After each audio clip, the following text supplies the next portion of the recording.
Ayan, magandang umaga sa ating lahat mga kaibigan, mga boss idol. Nandito na naman tayo sa ating malit na taniman. Ang mag-harvest tayo ngayon ng panggulay natin na gabi. Yung iba nasa ibaba sa may tabi ng ilog mga kaibigan. Babawasan na natin yon para naman yung iba lalaki naman. Kukunin na natin yung malalaki doon. Kapi lang tayo mga kaibigan, mga boss idol.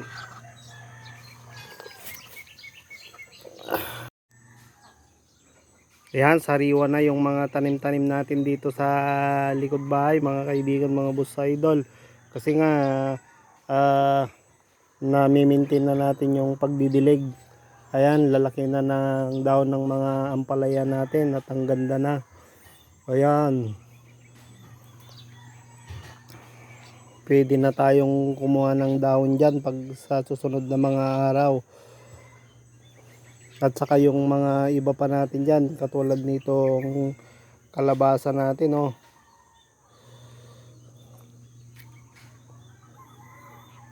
May kangkong tayo dyan, halo-halo na yung mga tanim natin dito, yung mga okra natin sa taas. Ayan yung sili natin. Yan.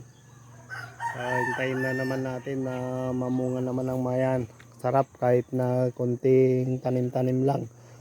Hindi na tayo bibili ng pang-sawg-sawg lang natin mga kaibigan, mga boss idol. Ituturo ko lang yung kukunin nating gabi. Ayan, yung nasa tabi ng tubig na yan, tabi ng ilog na yan. Kukunin natin yan, panggulay natin mamaya. Yan, pati mga talbos ng kamuti natin dito. Ayan, ang ganda na mga kaibigan, oh.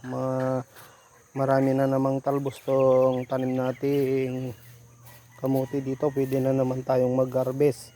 Saka yung talbos na naman ng alokbati natin. Ang haba na, oh, mga kaibigan, mga boss idol. Oh. Mamaya kukunin natin to, tong mga talbos na to.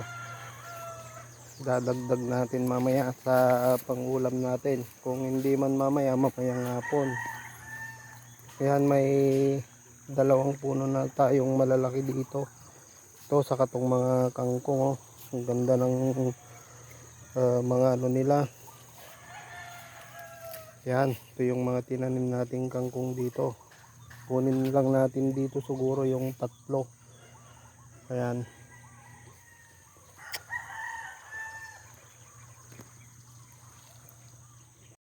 Ito na mga kaibigan, mga boss idol. Tingnan naman natin, napakasariwa tong mga hinaharvest natin, oh. Ayan, bunutin pa natin yung isa doon para sa ganon kakapal pa tong mga iba mga kaibigan. Ito medyo malaki na ito. Ito pang isang bubunutin natin.